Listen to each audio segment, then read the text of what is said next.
할렐루야. 우리 하나님의 꿈이 우리 모두의 꿈이 되기를 간절히 소망합니다.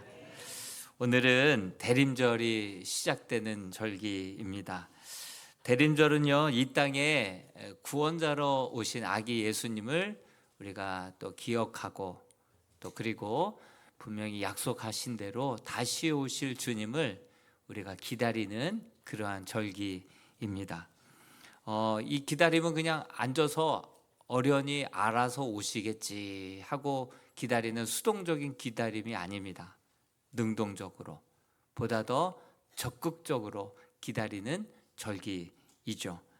우리가 누군가를 앉아서 약속 시간, 약속 장소에서 기다릴 때 우리는 어떻게 기다립니까?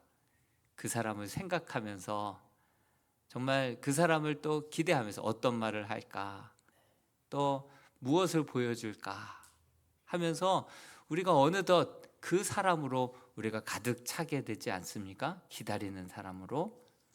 그렇듯이 우리가 그분이 기뻐하시는 일들로 가득 채워서 기다리고, 또 그분이 싫어하시는 것들을 지워가며 우리가 그분을 바라보면서 기다릴 때 정말 어느덧 우리들의 모습이 주님 닮아가는 모습으로 변화되게 될 줄로 믿습니다. 우리 이번 주가 대림절이라서 희망 트리가 이렇게 세워졌어요.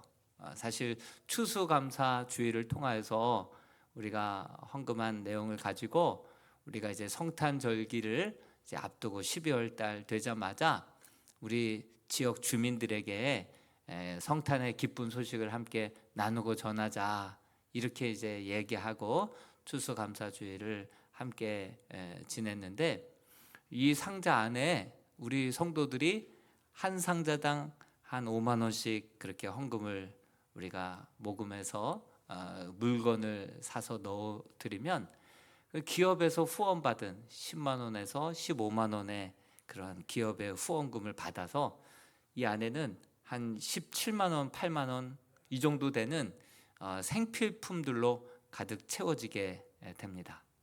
또 여러분들도 여기에 기도도 해주시고, 또 뭐 사업을 하시는 분들은 쓰던 거 말고, 안 쓰는 거, 못 쓰는 거 말고 새 물건으로 함께 100개 정도 이렇게 기증해 주시면 함께 담아서 함께 나눠주고자 합니다.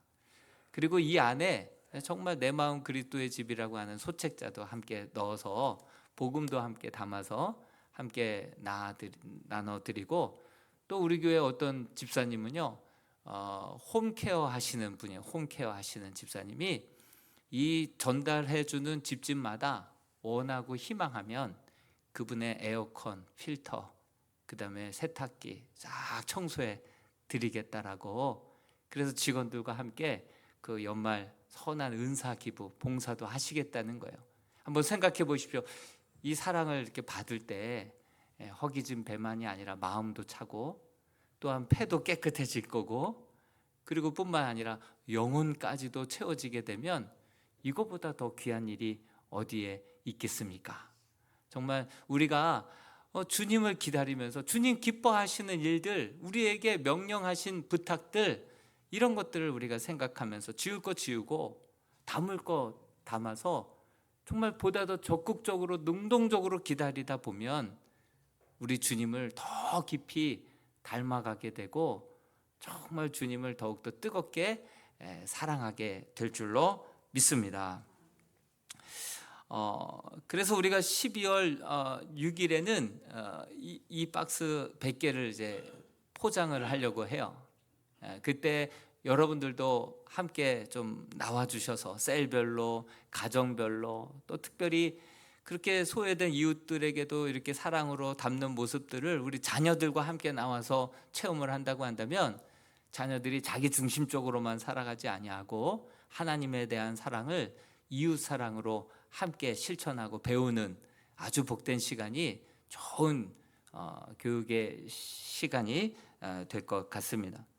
또 여러분들에게 나눠드렸던 봉사 신청서에도 하나님의 나라를 이루는 그 일에 여러분들도 관심을 가져주시고, 여러분들이 가지고 있는 은사들, 남들보다 더 받은 축복들, 그것들을 함께 작성해서 함께 나눌 수 있는, 그래서 영혼들을 세우고 하나님의 기뻐하시는 나라를 이 땅 가운데 앞당기는 그러한 시간들이 되었으면 좋겠습니다.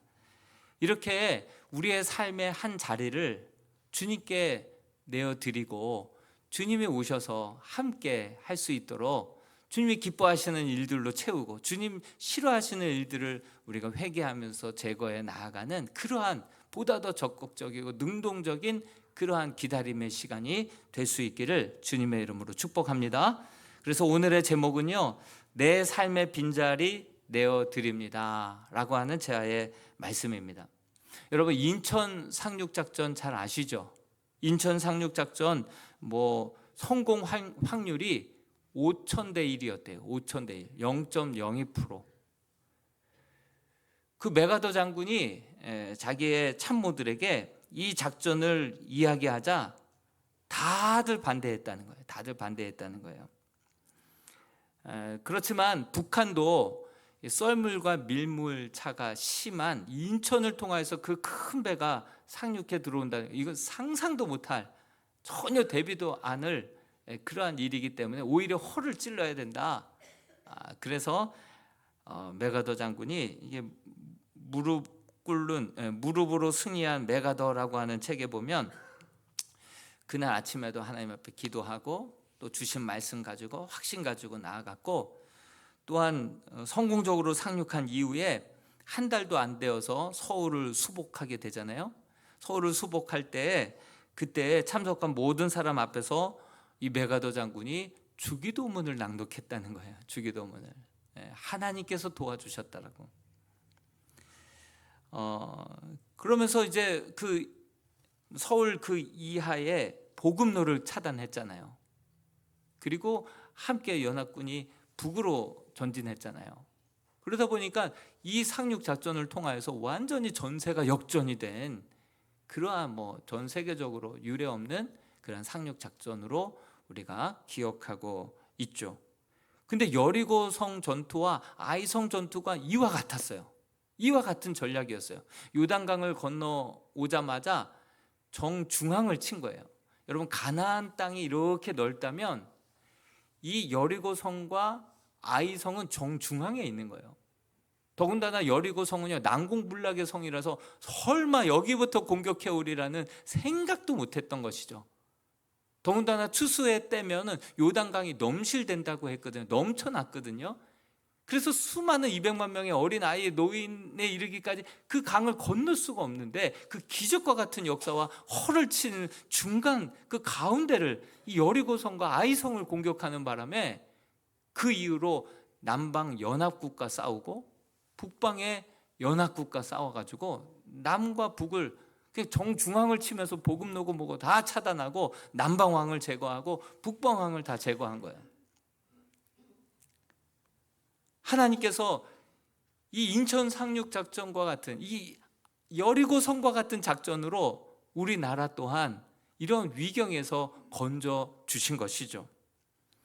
여러분, 이렇게 큰 전쟁을 치르고 난 뒤로 이제는 군사들은 다 전멸시켰습니다. 그런데 아직도 그 남은 백성들이 남아서 이리저리 피해 다니면서 아직 그 땅까지는 다 점령하지 못했어요. 그리고 13장에 넘어와서 1절에서 6절에 보니까 아직 남은 땅이, 아직 정복해야 될 남은 땅이 많이 있다. 그러한 땅은 이러하다라고 얘기하는데, 그 땅을 정복하지 못하는 이유에 대해서 1절에 이렇게 설명하고 있습니다. 여호수아가 나이가 많아 늙음에. 여호수아가 나이가 많아 늙은 거예요. 그러다 보니까 내가 나이가 많아서 늙어서 더 이상은 못하겠습니다 하자 인격적인 하나님께서도 그냥 얻을 땅이 아직 많이 남아있는데 이러면서 이제 정복 모드를 안타까워하시면서 분배 모드로 바꿔 가시는 거예요. 하나님께서 아쉬워하는 모습이 1장 1절 끝에 나와 있죠. 나이 많아 늙었고 얻을 땅이 매우 많이 남아 있도다. 아쉬움이 느껴지죠. 하나님이 안타까워하시는 거예요. 여러분, 사실 전쟁은요, 여호와께 속한 줄로 믿습니다. 내가 나이가 많고 내가 지금 시간이 없고 내가 지금 여유가 없어서 못하는 것이 아니라, 내 상황에 따라서 못하는 것이 아니라 하나님이 함께 하시면 승리했던 전쟁이 바로 이 가나안 땅 정복인 줄로 믿습니다. 하나님께서 그게 안타까우신 거예요. 예? 어디 적들이 강해서 우리가 패배했냐? 적들이 약할 때 우리 힘만으로 된다고 나갔다가 너희들 된통 한번 열실히 수치를 당하지 않았느냐? 전쟁은 나에게 속해 있지 않냐? 여호수아 때문에 전쟁 못하고, 그러면 다른 사람으로라도 할 수 있는 분이 우리 하나님이시죠. 그런데 여호수아가 나이가 많아 내가 늙었습니다 하니까 하나님이 아직도 정복해야 될 땅은 많은데, 그러면서 이제 정복 모드를 이제는 분배 모드로 바꾸어 가시는, 참 안타까워하시는 모습이 나와요. 근데 14장에 가잖아요. 그리고 여호수아와 갈렙 같은 유일하게 이 광야 40년을 통과하고 들어온 지도자들이지 않습니까? 근데 갈렙은 뭐라고 고백을 해요? 내 나이 85세로 돼 그 힘이 그때나 지금이나 같아서 싸움에나 출입에나 감당할 수 있습니다. 이 산지를 내게 주옵소서. 하나님이 나와 함께 하시면 내가 정복할 수 있나이다. 그렇게 고백을 했어요. 그리고 함께 하심으로 헤브론 땅을 차지하게 되었다라고 하는 사실이죠. 여러분, 그동안 이스라엘이 경험한 것은 무엇입니까? 전쟁은 적들의 수에 많고 적음이 아니었다. 적들이 강하고 약함이 아니었다. 내가 약해서도 아니고 내가 강해서도 아니었다. 하나님이 나와 함께 하시면 내가 어떠한 전쟁도, 여리고성과 같은 난공불락의 성도 이길 수 있다라는 것. 아무리 작은 성도 내 힘만으로 갔다가는 수치를 당하고 돌아올 수밖에 없다. 이것을 그렇게 많이 경험했음에도 불구하고 여호수아는 내 나이가 늙어서 힘이 없어서 이렇게 이제 주저앉아 버리고, 하나님도 그래? 그러면 뭐 분배해야지 하고 분배 모드로 바꿔 가시는 그런 모습을 보게 됩니다. 저는 이 말씀을 보면서 요한복음 16장 12절 말씀이 문득 떠올랐어요. 같이 한번 읽어볼까요? 시작. 내가 아직도 너희에게 이를 것이 많으나 지금은 너희가 감당하지 못하리라. 이게 뭡니까? 이미 너에게 정말 주고자 작정하고 약속한 은혜와 축복이 너무나도 많다. 그런데 이거 줘봤자 아직 너희가 자라지 못해서, 성장하지 못해서 줘도 못 먹는다. 줘도 감당치 못한다. 그래서 천국에는요, 포장지도 뜯지 않은 선물들이 너무나도 많다는 거예요. 내가 영적으로 자라고 성장하고 그러면 하나님께서 주시고자 하시는 은혜와 축복이 너무나도 많이 쌓여져 있는데, 내가 연수만 깊어졌지 내 신앙이 성장하지 못하고 성숙하지 못하니 여전히 저주로 하고 단단한 식물로 못하고, 이 말씀을 줘도 소화도 못하고 순종도 못하고, 이 놀라운 축복을 줘도 이거 감당치 못하니, 그래서 받지 못하는 선물들이, 그래서 차지하지 못하는 그 약속된 땅이 너무나도 많다라는 거예요. 천국 곳간에는 포장지도 뜯지 않은 선물들이 너무나도 수북하게 쌓여 있다라고 하는 사실이죠. 그런 상태에서 아쉬움이 묻어나는데, 여호수아서 13장 7절에 하나님께서 뭐라고 말씀하십니까? 너는 이 땅을 9지파와 므낫세 반지파에게 나누어 기업이 되게 하라. 이제 정복 모드를 이제 분배 모드로 나누어서 그러면 가져라. 정복한 땅이라도 분배해라. 이렇게 말씀하시는데, 9지파 반이래요. 9지파 반. 원래 이스라엘은 몇 지파입니까? 12지파잖아요. 12지파인데 9지파 반끼리 나눠 가지라는 거예요. 분배하라는 거예요. 나머지 2지파 반은 어디 갔어요? 성경을 읽어보시는 분은 아시죠? 요단 동편에서 벌써 받았잖아요. 요단 동편에서 정말 그 모세 시절이었어요. 모세 시절 바산왕 옥과 헤스본 왕 시온이 그 에덴 그 요단 동편을 차지하고 있었거든요. 그들을 물리쳤어요. 그리고 바라본 땅이 너무나도 비옥하고 목축하기엔 너무 좋은 땅인 거예요. 그래서 그 두 지파반이 모세에게 와서 간청합니다. 우리에게는 하나님이 이미 주신 축복이 너무나도 많아서 목축, 이 가축들이 많고 아이들이 많습니다. 그래서 이곳에 우리간을 짓고 집을 짓고 이곳에 좀 남아있게 하고, 대신 우리가 요단 같이 건너가서 그 요단 서편이 바로 가나안 땅, 약속의 땅이거든요. 그 땅을 정복할 때 우리가 앞에 서겠나이다, 선두에 서겠나이다, 선봉에 서서 이 싸움이 다 끝날 때까지 싸우겠습니다. 그리고 다 싸운 다음에는 우리가 한 평도 받지 않고 다시금 이 요단 동편으로 돌아오겠나이다. 그래서 그 약속을 하고 모세가 허락을 했죠. 그래서 이 요단 동편은요, 그 하나님께서 약속하신 땅은 아니에요. 그냥 덤으로 얻은 땅이에요. 덤으로 얻은 땅. 여러분, 우리의 삶에 있어서도 정말 덤으로 얻은 선물들이 있지 않습니까? 어떤 분은요, 물질의 복을 하나님께서 많이 부어주셨어요. 정말 생각지도 못하게 물질로 하나님께서 막 부족하지 않게 채워주시는 가정들이 있어요. 또 어떤 가정은요, 내 배에서 낳은 자식 맞나 할 정도로 그 자식이 정말 자랑할 만한 자식이 딱 그렇게 반듯하게 서서 얼마나 부모의 면을 세워주고 기쁨이 되고 자랑이 되는지 몰라요. 그런 가정이 있어요. 그리고 어떤 분은요, 집을 선물로 받은 분도 있어요. 정말 집을 내가 살 수 있는 여력도 아니었는데도 불구하고 하나님께서 기가 막힌 방법으로 집을 아예 선물로 주셔서 그것을 생각해 볼 때 너무 감사하다는 분도 계세요. 또 어떤 분은요, 차를 달라고 하나님께 간구하고 셀 리더가 되어서 봉사할 수 있도록, 그럴 때 하나님께서 또 차를 선물로 주셔서 그 차 가지고 또 운전도 하고 교회도 오고 그랬다는 분도 간증을 들었습니다. 우리가 덤으로 얻는 축복들이 있어요.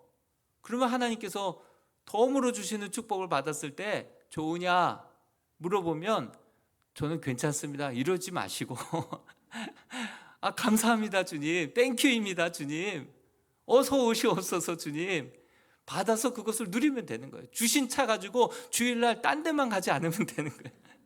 예, 교회로 오셔야죠. 예. 하나님께서 우리에게 약속하신 땅은 있어요. 그러나 그 약속하지 않은 채 덤으로 주신 은혜들이 있다니까요. 덤으로 내 능력보다도 더 막 부어주시는 그 은혜와 축복이 있다니까요. 그럴 때면 그거 가지고 감사하고 기뻐하고 감격해하고, 그것으로 인하여서 나에게 주실 땅을 더 바라보면서 소망하면서 더 열심히, 이곳이 종착역이 아니니까, 이곳이 우리가 머물 그 종착역이 아니잖아요. 우리는 나그네죠, 순례자죠. 그렇기 때문에 감사하고 기뻐하며 더 열심히 주님 주신 땅으로 이 산지를 내게 주옵소서, 나에게 맡겨주신 그 사명, 그 하나님 나라를 이 땅 가운데 이루는 사명 가운데 우리가 더 기쁨으로 헌신하고 자원하고 동참하게 되는 것이죠. 여러분, 우리 하나님은 어떻게 생각하실까요? 좋으냐? 네, 좋습니다. 나도 좋다. 그렇지만 네가 장차 저 하나님의 나라에서 받을 상급과는 비교도 안 될 거다.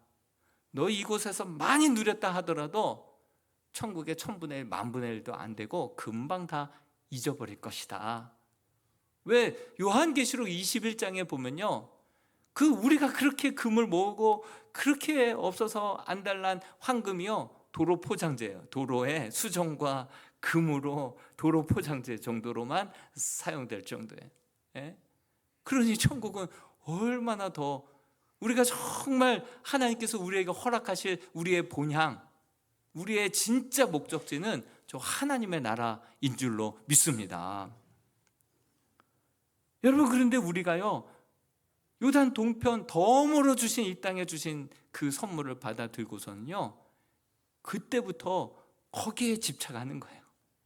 그거를 지키니라고 하나님께서 집과 성을 세우지 아니하시면 세우는 자의 수고가 헛된데, 하나님께서 주시는 그 축복들, 좋은 직장들, 거기에 매어가지고 그거 지키니라고 정말 하나님께서 약속하신 땅과는 전혀 상관없이 하나님께서 우리에게 허락하시고 그렇게 이 땅 가운데 이루라고 하는 가나안 땅, 하나님의 나라, 이 땅 가운데 이루는 데는 전혀 관심 없고 우리에게 잠깐 맡겨주신, 갈 때는 하나도 가지 못하고 많이 남겨주면 남겨줄수록 자녀들 싸움만 일으키는 거기에만 집중하여서 여기가 좋사오니 거기에만 집착하고 거기에만 전념하고 있는 우리들의 모습을 보게 되는 것이죠. 하나님께서 덤으로 주신 약속의 땅, 요단 동편, 그 땅으로 돌아가고 그 땅 지키니라고 정말 하나님께서 약속하신 가나안 땅을 다 정복하지 못하고 더 정복할 땅이 얼마든지 있고, 하나님이 약속하신 땅을 얻으려면 우리가 거룩해야 되고 순종하기만 하면 이미 주신 땅이고, 온전히 거룩하고 순종하기만 하면 언제든지 주실 땅인데, 거룩하지 못해서, 순종하지 못해서, 또한 내 나이가 많고 늙어서 이런저런 핑계들로 우리가 하나님 이미 약속하신 땅을 우리가 누리지 못하고 더 얻지 못하는 우리들의 모습을 보게 되는 것이죠. 하나님께 대한 여러 가지 핑계들이 나옵니다. 우리 한 가지씩만 얘기해도요, 성경책 한 권을 써내려갈 것 같아요. 각 사람이 이래서 안 됩니다, 저래서 못합니다, 지금 여유가 없습니다, 내 나이가 이래서. 그럼 세상에서 놀 때는, 노래 부르며 놀 때는 어떻게 놀아요? 내 나이가 어때서 사랑하기 딱 좋은 나이인 걸 이러면서 놀 때는, 세상 것 주신 것을 지킬 때에는 내 나이가 어때서, 내 나이가 어때서, 고무줄 나이야 그러면서 거기서는 그렇게 집착을 하고 정말 열심을 다하는데, 우리가 하나님의 나라를 세워나가는 그 일에는 얼마나 많은 핑계들이 있는지 모릅니다. 누가복음 14장 17절에서 20절에 보니까 천국 잔치를 배설하고 초대를 했어요. 그랬더니만 왕이 초대한 천국 잔치임에도 불구하고 이런저런 핑계들이 나와요. 같이 한번 읽어볼까요? 17절부터 같이 한번 읽어봅니다. 시작. 잔치할 시각에 그 청하였던 자들에게 종을 보내어 이르되 오소서, 모든 것이 준비되었나이다 하매 다 일치하게 사양하여, 한 사람은 이르되 나는 밭을 샀음에 아무래도 나가 보아야 하겠으니 청컨대 나를 양해하도록 하라 하고, 또 한 사람은 이르되 나는 소 5겨레를 샀음에 시험하러 가니 청컨대 나를 양해하도록 하라 하고, 또 한 사람은 이르되 나는 장가 들었으니 그러므로 가지 못하겠노라 하는지라. 여러분, 이 밖에도 여러분들이 기가 막힌 사양의 스토리들이 많잖아요. 난 이래서 안 됩니다, 이래서 못합니다, 이래서 오래까지깁니다, 이런 사연들이 너무 많다는 거예요. 하나님께서 주신 그 가나안 땅, 약속의 땅을 들어가는 데는 이런저런 핑계가 있고, 하나님이 덤으로 주신 이 땅에서 잠깐 누리다가 오라고 하는 분복에는 우리가 모든 관심과 모든 시간과 에너지가 거기에 집중되어 있고 그거 지키니라고 그렇게 혈안이 되어 있는 우리들의 모습을 우리 성경은 분명하게 이야기하고 있는 거예요. 하나님의 나라, 영혼들을 세우고 영혼들을 주님께로 이끌고 치유하고 회복하고 세우고 구원하고 살리는 그 일에는 우리가 너무 무덤덤하고 무관심해 하지는 않았는지, 그것을 오늘 일관되게 말씀하고 있습니다. 여러분, 우리 대림절은요, 주님 오신 날, 그리고 다시 오실 주님을 기다리잖아요. 우리 주님이 첫 번째 오셨을 때에는 왜 오셨습니까? 여러분, 우리를 죄와 사망에서 구원해내기 위하여서 십자가에서 죽으시고 부활하셔서 그 주님을 믿는 자마다 멸망치 않고 죄의 사함을 받고 구원함을 받죠. 구원자로 오셨어요. 우리 주님이 두 번째로 오실 때는요, 스가랴서에 보니까 우리 주님에 대한 예언이 굉장히 많이 나오는데 그게 다 성취됐어요. 낙이 타고 입성하실 것이다, 주님 붙잡힐 때 제자들이 다 목자 잃은 양같이 흩어지게 될 것이다. 은 30에 팔게 될 것이다. 그것을요 몇백 년 전에 미리 예언을 했는데 다 성취됐어요. 근데 한 가지 성취 안 된 것, 다시 오실 것, 그거 하나 남은 거예요. 반드시 오실 줄로 믿습니다. 두 번째로 다시 오실 때는요, 그때는 심판주로 오신다는 거예요. 심판주로. 행악간에 행동한 모든 것들을 판단하시고 심판하기 위해서 오신다라고 성경에는 분명히 말씀하고 있어요. 우리 고린도후서 5장 10절 말씀 한번 볼까요? 같이 한번 읽어보겠습니다. 예레미야 17장 10절도요. 시작. 이는 우리가 다 반드시 그 그리스도의 심판대 앞에 나타나게 되어 각각 선악간에 그 몸으로 행한 것을 따라 받으려 함이라. 예레미야도요. 나 여호와는 심장을 살피며 폐부를 시험하고 각각 그의 행위와 그의 행실대로 보응하나니. 목사님 질문이 있는데요. 구원은 믿음으로 받는 거 아니에요? 맞아요. 구원은요 오직 믿음으로 받습니다. 그러나 우리 주님 다시 오실 때는요 각각 참 믿음인지 안 믿음이었는지를 확인하시는 거예요. 말뿐인 믿음이었는지, 하나님의 말씀에 순종치도 않고 말뿐인 신앙이었는지, 그것을 다 공의의 하나님, 정의의 하나님 정확한 눈으로 심판하시사, 보응은요 구원은 믿음으로 하지만 보응과 상급은요 우리의 행한 대로, 각 사람이 믿음을 가지고, 참된 믿음을 가지고 말뿐이 아니라 실질적으로 하나님의 작은 말씀도 큰 말씀으로 여기고 순종한 그 순종의 각각의 삶의 모습을 심판하러 오신다 말씀하시는 거예요. 그래서 장차 우리가 천국에서 입고 다닐 예복은 어떤 예복인 줄 아십니까? 계시록 19장 8절 말씀에 보면요, 그에게 허락하사 빛나고 깨끗한 세마포를 입게 하셨은즉, 이 세마포는 무엇이라고 얘기하고 있어요? 이 세마포는 성도들의 옳은 행실이로다. 선악간에 각각이 정말 하나님의 말씀을 그대로 순종할 때 그것이 한 땀 한 땀 우리의 미래의 예복을 준비하는 거예요. 여러분, 우리가 믿으면 구원을 받죠. 그러나 주의 말씀에 순종한 것도, 하나님의 나라에 헌신한 것도, 그저 나에게 덤으로 주신 것들 그거 지키니라고 내 자식을 우상으로 섬기고 내 물질을 우상으로 섬기고 그것만 전전긍긍하다 보면 구원은 받아요. 분명히 받습니다.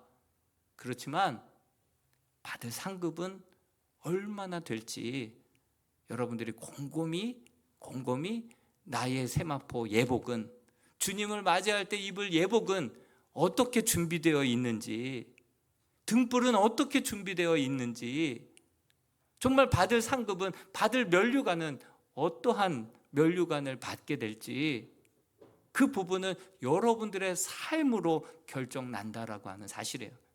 진짜 믿음은 이렇게 살 수 없습니다. 정말 하나님의 말씀, 지극히 작은 한 말씀도 크게 여기고 하루하루 지키려고 좁은 문 좁은 길로 가고 생명을 위하여서 헌신하고 하나님의 나라를 위하여서 눈물로 뿌린 씨앗 기쁨으로 단을 걷는 거예요. 생명의 면류관으로 받는 거예요. 사도 바울이 복음을 전하다가 갇혔어요. 그것을 디모데가 부끄러워할까 봐 부끄러워하지 말아라. 복음은 갇히지 않는다. 그리고 너도 복음을 부끄러워하지 말고 복음을 위하여서 너는 희생해라, 헌신해라, 이렇게 아주 강하게 어필하고 있지 않습니까? 여러분, 성경은 뭐라고 말씀하고 있습니까? 누구든지 이 작은 자 하나에게 냉수 한 그릇 떠주는 자는 결단코 그 상급을 잃지 않으리라 말씀하고 있는 거예요. 내 이웃을 내 몸과 같이 사랑하라. 너 자신을 사랑한 것 같이 이웃을 늘 의식하고 사랑하고 하나님의 사랑이 이웃 사랑으로 흘러가게 해라. 우리에게 말씀하신 거예요.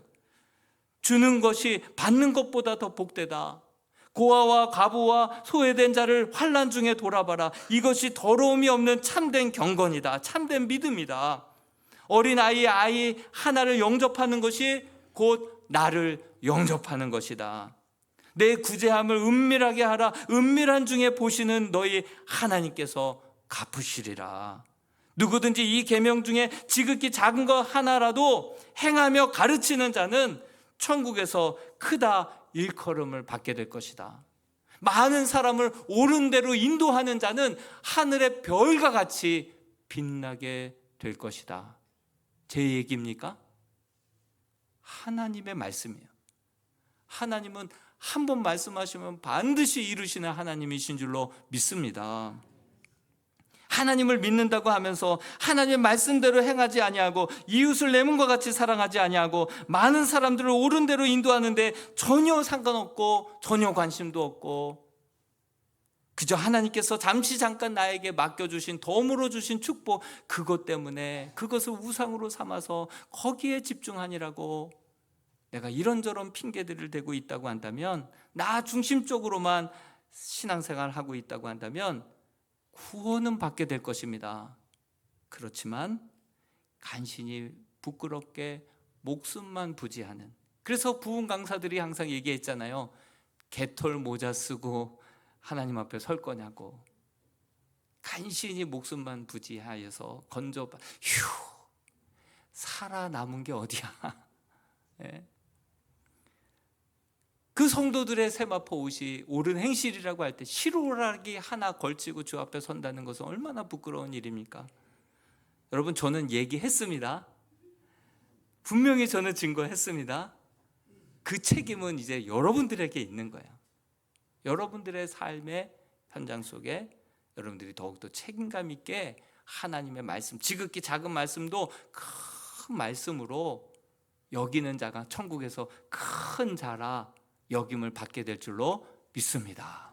겸손해야 합니다.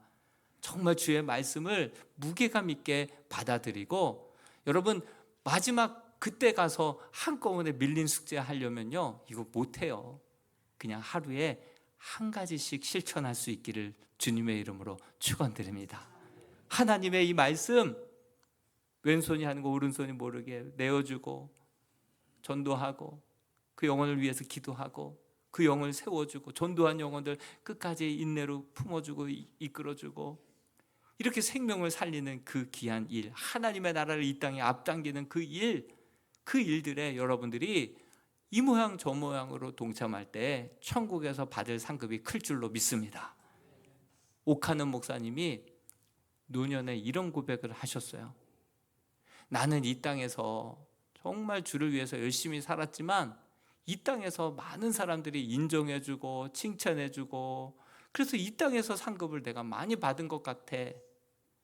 그렇지만 이 농촌 목회하시고 개척교회 10명, 8명 그 30명 밑에 그 숫자들을 데리고 끝까지 그 자리 지키고 헌신했던 사람들 상급이 클 거야.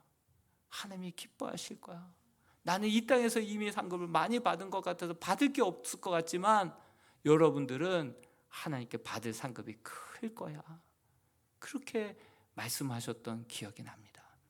여러분, 정말 부끄러운 구원 받지 마시고 대림절을 맞이하여서 우리 주님 오셔서 앉으실 자리를 미리 마련해 두고 그분이 오실 때 정말 우리가 불편한 것들 제거하고 주님 기뻐하실 일들로 하나씩 실천하고 준비하고 체험으로 말미암아 우리 주님 오셨을 때 낯설지 않고 정말 기쁨으로 주님을 또 맞이하고 주님 또한 우리를 맞이할 때 잘하였도다 착하고 충성된 종아, 작은 일에 충성하였으니 내 주인의 큰 기쁨에 동참하자꾸나.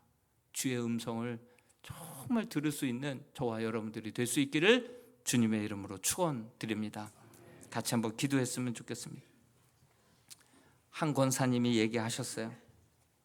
내 평생에 가장 잘한 일은 내가 예수를 믿은 것이었다고. 안 믿었었으면 그 힘들었을 때 어떻게 내가 건짐을 받았으며 내가 한 번뿐인 인생 어떻게 이렇게 보람되게 살 수 있었는지, 내 평생에 가장 잘한 것은 예수 믿은 것이다. 이렇게 고백을 했어요. 하나님, 진실로 이 땅에서 덤으로 주신 것들 그거 지키니라 정말 우리에게 허락하신 하나님의 나라 이 사명 잃어버리고 살아가지 않게 하시고 한 번뿐인 인생 정말 주님 앞에 섰을 때 후회함이 없는 삶이 되게 해 주시옵소서라고 우리 합심하여서 말씀을 기억하며 기도하겠습니다. 하나님 아버지, 하나님 아버지, 우리 평생에 내가 가장 잘한 것은 내가 예수 믿은 것인 줄로 믿습니다.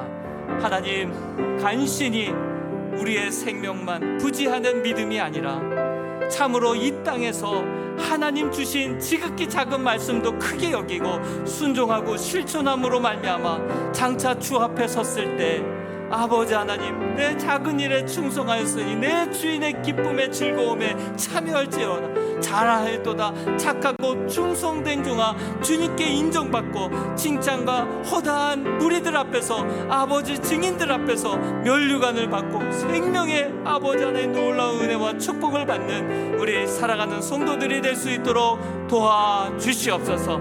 하나님, 덤으로 주신 것들에 아버지 혈안되어 있지 않게 하시고 거기에서 인생의 길을 잃어버리지 않게 하시고 나를 부르시고 구원하신 목적을 상실해버리지 않게 해주시고 아버지 하나님, 주님 섰을 때 낯설지 않도록 주님 앞에 섰을